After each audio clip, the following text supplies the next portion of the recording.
আমি এই কথাগুলো বলছি যেহেতু নাসিম খান সাহেব শুধু কাজকে মূল্যায়ন করেছেন, উনি কোন দলের নেতা ছিল না, উনি মানুষের জন্য কাজ করেছে। ওনার ভিতরে মনুষ্যত্ব ছিল, একজন মনুষ্যত্ব যার কাছে থাকবে সেই মানুষের সাথে কাজ করতে পারবে।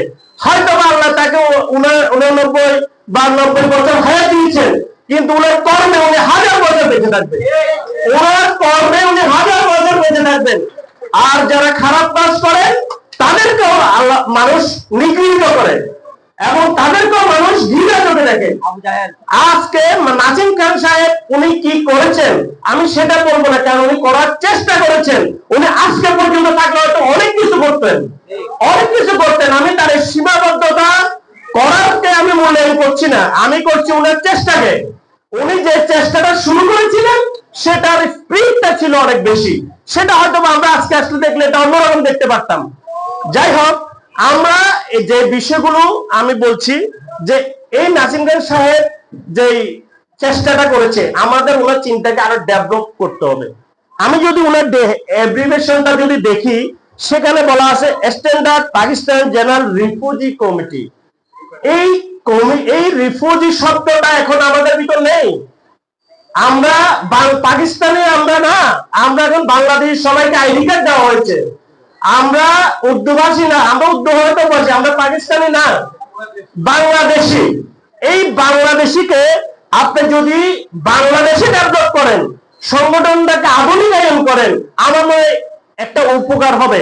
আমি বলছি না নাজিম খান সাহেব এটা করেছেন, ভুল করেছেন, তৎকালীন সময় ঠিক ছিল। আজকে যখন ডিজিটালাইজেশন হচ্ছে, আপনি যখন মরবেন আপনাকে আগে বার্থ সার্টিফিকেট লাগতেছে। আপনার এটা নিয়মটা অন্যরকম। আপনি যখন মারা যাবেন আপনাকে মৃত্যু সনদের জন্য যাবেন, সে বলবে কি আপনার বার্থ সার্টিফিকেট আছে, আগে আপনি বার্থ সার্টিফিকেট করেন, তারপর আপনাকে মৃত্যু সনদ দেওয়া হবে। এই যে আধুনিক যুগের সাথে আমরা যখন ঢুকবো, তখন আমাদেরকে আধুনিক চিন্তা চেতনায় চলতে হবে, কিন্তু কনসেপ্টটা থাকবে একটা, সেটা হলো মানুষের জন্য কিছু করতে হবে। মানুষের জন্য আল্লাহ তাআলা আমাদেরকে যে শিক্ষাটা দিয়েছেন, মানুষ সর্ব উত্তম প্রাণী, আশরাফুল মাখলুকাত, এই কাজটা আমরা আমাদের কর্মে প্রমাণ করব। আমাদের ভিতর অনেক পশু আছে, আমরা পশুত্বকে আমরা সামনে না আনবো, ধ্বংস করব। আমরা ভালো কাজ যারা করেছেন, ভালো মানুষের সাথে চলবো, ভালো কাজকে অনুপ্রেরণা হিসেবে গ্রহণ করব, আমরা সামনের দিকে এগিয়ে যাব। আরেকটা কথা আমি আপনাকে বলি, সেটা আপনাদের জন্য সুসংবাদ। আমরা এর রাস্তা, 4টা রাস্তা আমরা মেয়রকে দিয়েছি, টেন্ডারের অপেক্ষা আছে এগুলি। সেটা একটা রঘুবাদ কলোনির রাস্তা, একটা শান্তিনগর, ওখানে মোহাম্মদনগরের, 4টা রোড আমি জুট মেলে 4টা রোড আমরা মাননীয় মেয়র ডাক্তার শাহাদাত সাহেবকে দিয়েছি। আমরা শুধু একটা কথা বলেছি, রঘুবাদের চিত্রটা একটু, যেহেতু পাহাড়ের ঢাল, এখানে নালা থেকে রাস্তাটা যেন উপরে হয়, তাহলে পানির লেয়ারটা রাস্তায় উঠবে না। এই জন্য হয়তো একটু বাজেটের একটু কম বেশি হচ্ছে, করবে ইনশাল্লাহ। আমাদের এই বর্ষা যেটা চলতেছে না, বর্ষার পরে ইনশাল্লাহ আমাদের টেন্ডারের জন্য সব প্রক্রিয়া শুরু হয়ে গেছে, আমরা ইনশাল্লাহ আমরা ওটা করব। এই স্কুল, আমি এখানে আজকে একটা কথা বলি, আমি আমাদের এই ত্রাণ বিষয়ের যে বিষয়টা বললো যে পুনর্বাসনের বিষয়টা, এটা আমার মাথায় ছিল। আমি ত্রাণ কর্মকর্তা, যিনি ত্রাণ পুনর্বাসন কর্মকর্তার সাথে ব্যক্তিগত আমার সম্পর্ক আছে। আমি অনেক সময় একা বসে চা খাই, ওনার থেকে কিছু কথা নেই। এই যে সাধারণ মানুষগুলোকে কি করা যায়, এদেরকে ডেভেলপমেন্টটা কি করা যায়, তা আমি দেখলাম আসলে আমরা যদি সম্মিলিত ভাবে আমরা আগাই, তাহলে আমরা কোনো একটা কিছু করতে পারবো। কারণ আইনের বাইরে আমরা কোথাও যেতে পারি না। বাংলাদেশের কিছু গ্যাজেট হয় যে গভর্নমেন্ট খাস ল্যান্ড গুলো সাধারণ মানুষকে দিবে, 3% করে দেওয়ার একটা প্রভিশন আছে, এটার উপরে দেওয়ার সুযোগ নাই। সেক্ষেত্রে আমাদের এখানে কি পরিমাণ পরিবার আছে, কি পরিমাণ বন্দোবস্ত করা যাবে, এটা একটা আইনি বিষয় আছে। এখানে একটা রেগুলার গভর্নমেন্টের খুব বেশি দরকার। কেন, স্থানীয় সরকারের প্রভাব, লোকাল এমপির প্রভাব, স্থানীয় মানুষের চাহিদা, এগুলি বাস্তবায়ন করতে একটা রেগুলার গভর্নমেন্টের খুব বেশি দরকার। কারণ এই ইমার্জেন্সি গভর্নমেন্ট এগুলি পারবে না, এগুলি অস্থায়ী গভর্নমেন্ট করবেও না। তো সেক্ষেত্রে আমি আপনাদেরকে বলি, এই স্কুলটা আমি ত্রাণ পুনর্বাসনের অন্যের সাথে কথা বলে স্কুলটাকে আমরা ক্লাস 8 পর্যন্ত কিভাবে ফ্রি করা যায়, স্কুলের আধুনিকায়ন কিভাবে করা যায়, কর্মক্ষমতা কিভাবে বাড়ানো যায়, ইউসিএফ এর নামে একটা স্কুল আছে, এদের সাথে সম্ভবত গভর্নমেন্টের একটা ইয়ে করবেন আশা করে। ইউসেফ, হ্যাঁ ইউসেফ, এই গভর্নমেন্ট এটা আল্লাহর রহমতে খুব সহসায় এই কাজটা হবে, স্কুলটাকে আধুনিক। আমাদের যারা ছেলে মেয়েরা আছে তারা এখানে পড়বেন এবং শিক্ষা, হাতে কলমের শিক্ষাটার যেন আরো পায়।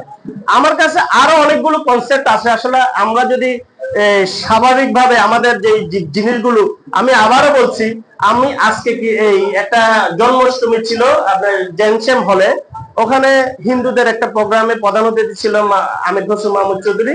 আমি ওখান থেকে এখন এখানে আসতেছি। সেখানে আমাদের দলীয় কনসেপ্ট একদম ক্লিয়ার। আমাদের কাছে জাতীয়তাবাদ, বাংলাদেশি জাতীয়তাবাদের মূল কনসেপ্টটা হলো যে পাহাড়ি, বাঙালি, সমতল, উঁচু, হিন্দু, বৌদ্ধ, খ্রিস্টান সকলে আমরা সমান মর্যাদা সম্পন্ন। আমাদের কনসেপ্টটা ক্লিয়ার। বাংলাদেশের জাতীয়তাবাদী দলের কনসেপ্ট ক্লিয়ার।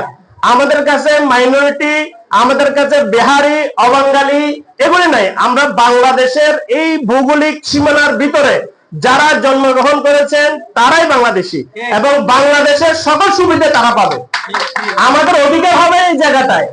আমরা মাইনরিটি না, আমাদের অধিকার একজন স্বাভাবিক অধিকার যারা বাংলাদেশি, আমাদের একটি অধিকার। এখন যে ছেলেরা আজকে ইউনিভার্সিটি পড়তেছে তাকে যদি জিজ্ঞেস করা হয় তুমি কি রিফিউজি, না না না আমি রিফিউজি না, আমি তো বাংলাদেশি, দেখেন আমার আইডি কার্ড, বলেন দেখেন আমার আইডি কার্ড। তাহলে আমরা রিফিউজিকে আমরা শেষ করব। আমরা রিফিউজি না, আমরা কর্ম দিয়ে আমরা আগে যাব। আমাদের সাবেক অনেক কিছু থাকতে পারে, সাবেক বাংলাদেশে তো ছিল না, ৭১ আগে তো বাংলাদেশে ছিল না, সেটা তো পাকিস্তান ছিল, পাকিস্তানের পূর্বে বৃহত্তর ভারত ছিল। যখন বাংলাদেশে চুক্তি, বাংলাদেশি আইন কানুন মানতেছি, আমরা সবাই বাংলাদেশি। এখানে মাইনরিটি, আমরা সংখ্যালঘুর কোনো জায়গা নাই, আমরা সমান সংখ্যক অধিকার আমরা পাবো। তবে হ্যাঁ, আমি এখানে মুরব্বীরা আছে, দুঃখিত আমি অনেক কথা বলে ফেলেছি। আসলে অনেক কথা বলারও ছিল। ধারাবাহিকভাবে আমি বারবারই বললাম, আমি এলাকার সন্তান। আমি সুন্দর থাকতে হলে, আমি ভালো থাকতে হলে আমার প্রতিবেশী, আমার পাশের জনকে ভালো রাখতে হবে, তখন আমি ভালো থাকবো। আর যদি আমি আমি আমার নিজের স্বার্থ দেখি, আমি আশেপাশের মানুষকে হয়রানি করি, তাহলে আমি ভালো থাকতে পারবো না। এই বলে আমি সবাইকে ধন্যবাদ জানাচ্ছি আসলে। আর আমি আবারও আমাদের মরহুম নাসিম সাহেব সহ যারাই মৃত্যুবরণ করেছেন, আপনার সবার রুহুর মাগফিরাত কামনা করছি। আল্লাহ ওনাদেরকে বেহেশত নসিব করুন। আমরা ওনার কর্মকে এগিয়ে নিয়ে যাব, ওনার অসমাপ্ত কাজগুলিকে আমরা এগিয়ে নিয়ে যাব। স্বাভাবিকভাবে একে অপরের সাথে ভ্রাতৃত্বপূর্ণ করে আমরা আগাবো। আমরা সবাই মুসলমান, আমরা সবাই মানুষ, আমরা কিন্তু এই দৃষ্টির, আমরা সবাই মানুষ একে অপরের তরে। এটার থেকে বড় শক্তি আর কিছু নেই। সবাই ভালো থাকবেন।